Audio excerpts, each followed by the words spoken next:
So this is Sunday at the Made Bike Show in the Zeidel Yards in Portland, Oregon. We got here Wednesday, shot all day Thursday, shot all day Friday, shot all day Saturday. This is the fourth day.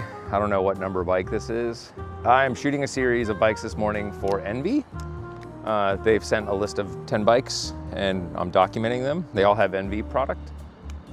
This English has been ridden. This probably has thousands of miles on it, which is really cool. So it's like not a show pony, not a brand new bike, but we're just kind of showcasing bikes that have Envy product this morning because Envy paid for like a sponsored post, which is really nice. Before there were flip down screens, I would be like laying on this ground.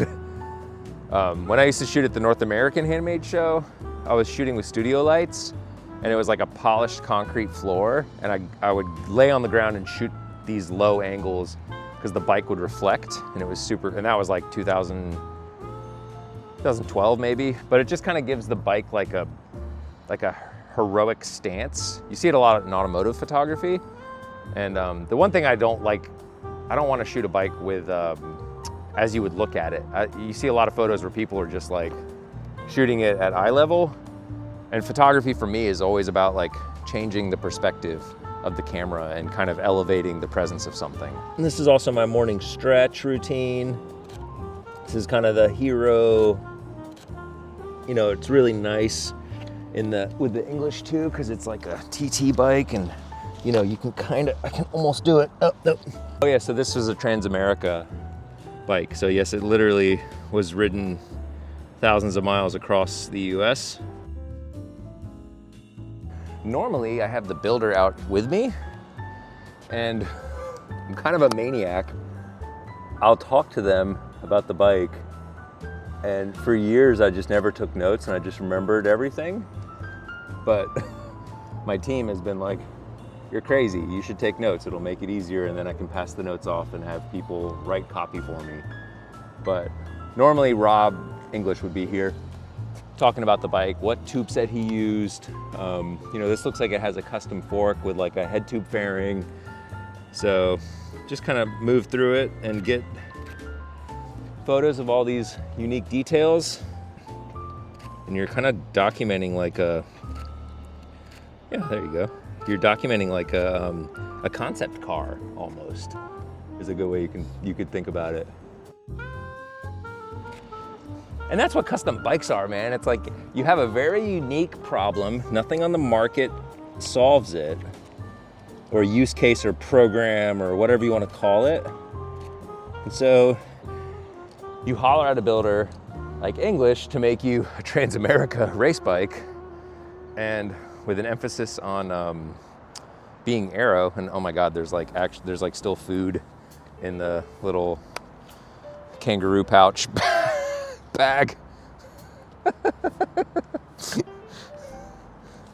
It's so gross. I hope that's food. It looks like some trail mix. So I shoot the overall building elevations. I used to be an architect, so this is how I think about things. You shoot the drive side as flat as possible, the 3/4, and then you move in at different scales. You know, head tube, top of fork, stem, and then I'll move in and get like even closer details of those areas. Oh my God, feel that flex. Dude, that is impressive. That's some good flex. Like you can physically bend the walls. Like that's wild. So aero, just don't hit a curb going like 20 miles an hour. Just fold it. General advice. Yeah, general advice. Unless you have like a, you know, good travel suspension fork. So it looks like I got the brush strokes of the bike. Oh, that fairing is sweet. Man, that looks good. Yeah.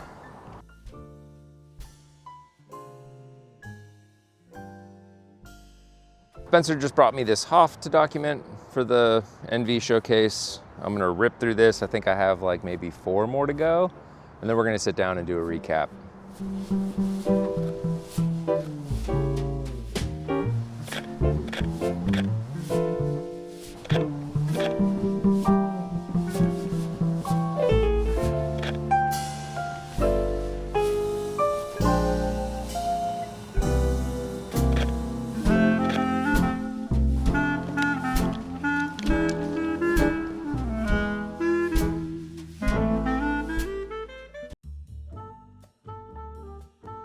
If you could summarize this year's Made Show in one word, what would it be?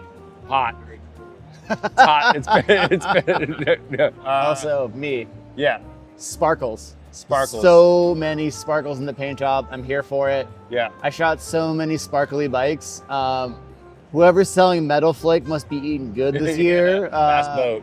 Big Metal Flake paint job is doing great. Yeah. I'm here for it. I think the 32ers is like the kind of overarching theme. It's like the new thing that's kind of happening. Started at Taipei show and had some like little hints at it at Sea Otter, and now we're seeing like custom bikes built around the wheel platform. So yeah. Was there a theme that you noticed at the show? Ooh, man, a theme. I don't know. Yeah, I think it takes me a little bit to like reflect on what I've seen and what I've processed. There's a lot to take in. A lot to take in.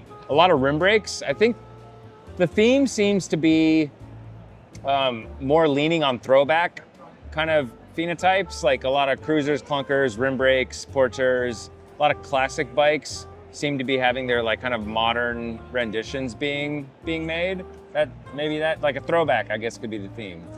Yeah. We're slowly, we've gone really progressive and modern. We're seeing a lot of 3D printing, but we're also seeing a resurgence in like steel rim brake bikes and we saw a bunch of bikes with quick release skewers. Yeah, quick release skewers. So like we're seeing like that. It's not so much bleeding edge, all of it. Like there is a bit of an ebb and a flow of that. I think the one thing that differentiates what's going on in Europe versus what goes on in the US is I think Europeans are more artistic and more experimental. And I think the US is a little bit safer. And I think they're not even necessarily utilitarian. Like you see some cargo bikes and you see some commuter bikes. And I wouldn't call it performance either. I think it's just kind of like bikes that the everyday cyclist wants to ride. Like the bikes that gain the most attention are the ones that someone's like, I could see myself commuting on that, or I could see myself riding my gravel roads on that, or that would be really fun on my single track. Was there something you expected to see more of? Honestly, I thought there would be way more 32ers than there were. I counted 3. I don't know if... I saw 3. Yeah. None with gears either. Yeah, they were all single speeds, which was kind of a bummer because I really wanted to see how the chain like geometry worked. Anything surprising that stuck out to you at the show? Honestly, and you're gonna hear me say this a few times, Ashley from Significant Other's full suspension bike, just kind of, for me, it felt like it came out of left field, and like the execution was dialed. I think, what would I walk away with? What would There's you? Yeah. so many cool bikes. I haven't even looked. I mean, I'm walking away with Tay's Rivendell Hunker Pillar, so I guess that wasn't in the show, but I'm walking away with it. Yeah, so that's pretty the good. low-hanging fruit right there. A hunk of pillar is pretty much. So that wasn't built here or at the show, but it's here, and I'm going home with it. Yeah. So everyone wait for all my Rivendell Colt stuff. It's coming online. My whole personality is about to change. I'm sorry to everyone that's been here along the way. What bike are you most interested in riding? At the show? Yeah. It would Magic Christmas Land scales to you. It would be fun to I don't know. I have opinions, but my opinions change a lot. Like if I have experience with something and I like it, like I'll more than happy put my foot in my mouth and my opinions change. And I think that's part of human growth.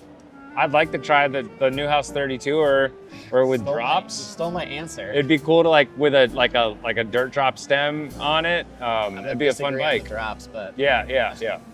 What about you? I was gonna say the Newhouse. I got to pedal it. Lauren at Astral's gonna hook me up with a front wheel, so I'm gonna do a 29er mullet, which I hate, but I'm excited to try that. But I would say the Newhouse 32er was like, it's the only one with pedals here, so.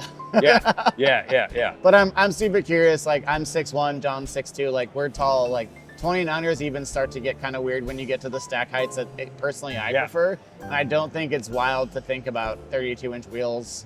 So I'm super intrigued. Any standout new-ish builders? I don't know. He's not really a new builder. He's been doing it for a little bit, but I think Tom LaMarche really nails the the balance of like good branding and good product and good merchandise and good marketing and good photography with like good bikes. And it's really cool to see Tom, who came from like a street BMX, like Philly background and like gained notoriety in like the track bike fixed gear world, making some really cool fixed gears and track bikes for the show while making like a classic road bike and a really cool 29er, a rigid 29er in the Chris King booth. So I think Tom LaMarche really like deserves a shout out here. Okay. Yeah. What about you? I'm gonna shout out Slow Southern Steel. Yeah. His truss bike, he did truss stays, truss fork. I don't know. Yeah. I think he's It's really good stuff. He seems like he's on like a really awesome trajectory. Like he said, good branding, cool bikes, fun at new ideas. I Shout out like Slow his Southern pigtails Steel. too. His pigtails are nice. Yeah. Great braids. Yeah. How many bikes have you shot this weekend? Um, Like rough cut. Yeah, I think like 40-ish. Yeah, around 40. Typical John fashion. He shot double of anyone. It's the hardest working man in the bike industry. How many bikes did you shoot? I think I barely got 20. Yeah, well, you were doing a lot of running and doing other things too. Like you were I know. assisting But- me in many ways, and How long does that take you for each bike that you're shooting, roughly? it kind of depends on how close of a relationship I have with the builder and how what the agenda is. Like if it's if it's a really detailed bike, it's going to take a lot longer than if it's like a track bike or something like that. So I think it gets a little formulaic, not to take out the art of it, but like when you're really going, you're like maybe 10 minutes, yeah, 20 if you're really chatting up the builder and like getting into the details, you're getting into the weeds of all that stuff. It can take longer, but like it's hot, you got to be efficient. Once like 2 o'clock hits and it's 103 out here in Portland, like we're shooting bikes for like 3 minutes when I get back inside. I spent 45 minutes shooting the Charlie Cunningham prototype. So Oh my it God, just yeah, depends. that could be Yeah. All right, did you drop any bikes? No, actually, I did drop one bike, and it was the Eagleton, Mixty, and the Paul bar end. That their whole marketing behind their bar ends was that they can take like 1 million drops, saved the rest of the bike from getting scratched. So it was totally fine. What about you? I didn't drop any bikes, but don't look at the non-drive side saddle, this Mosaic bike. What does it mean to have an online outlet like the Radavist come to a real world event? I definitely think that media at large has a role in bringing the messaging outside of the localized audience, just in the same sense that like media has the role in showcasing world events. Last year when I came to Made, I felt very directionless and not sure what I was doing here. And I think it's important, like, I think the facade of the internet is breaking and everyone's getting really tired of like only seeing each other and only talking on the internet. So I think it's really important to have these in-person events, because last year I kind of hemmed and hawed between me, like, why am I here? Oh my God, my friend's here. Like, why am I here? Oh my God, my friend. And I think this year it's been even more so, like, bridging that gap. Like, I've been on Instagram and like met tons of people and talked to people all over the world and the country, and coming here and being able to like hug somebody or say hi, like to bridge that gap from the internet feels just as important as highlighting a lot of these things. So you made it this far. Now we're going into our producer's deep cut questions. You're gonna get the real how the sausage was made. What does it cost to come to an event? Honestly, it costs multiple thousands of dollars for us to fly our team out here, to pay them for their days, plane tickets, bike check bags, food for everyone. It's a couple grand for sure.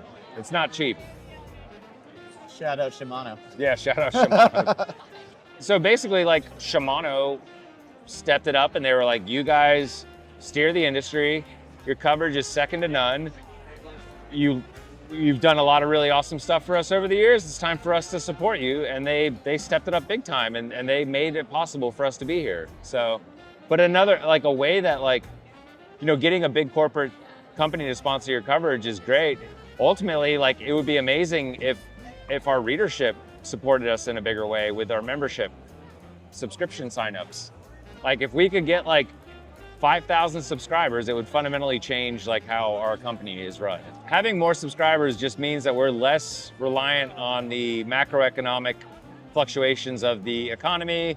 We're less vulnerable to tariffs, to slashing budgets. It makes us, and also frees up a lot of time. Like there's so much time spent forming these relationships with companies, and it gives us like a giant pot at the end of the month to pay people. Where are we going now? Like, what does it mean to be independent again? And Yeah. like, where do we see ourselves going in the next few Yeah, years? we're trying to transition to more of a member-supported platform, and I want to invest the membership money into some of these bigger projects. Like, I want to do another documentary. I want to do some books. Let's do some magazines. Let's do like collaborations with meaningful intention. And it's really hard. Sometimes it takes almost as long to make the product. It almost takes as long to find the funding through like working with other companies. And sometimes like, it's just nice to be able to get up one day and be like, I'm gonna do this and go do it. We've slowed down our publishing because when TPC was really like 2-3 articles a day, we've been slowing down to more one.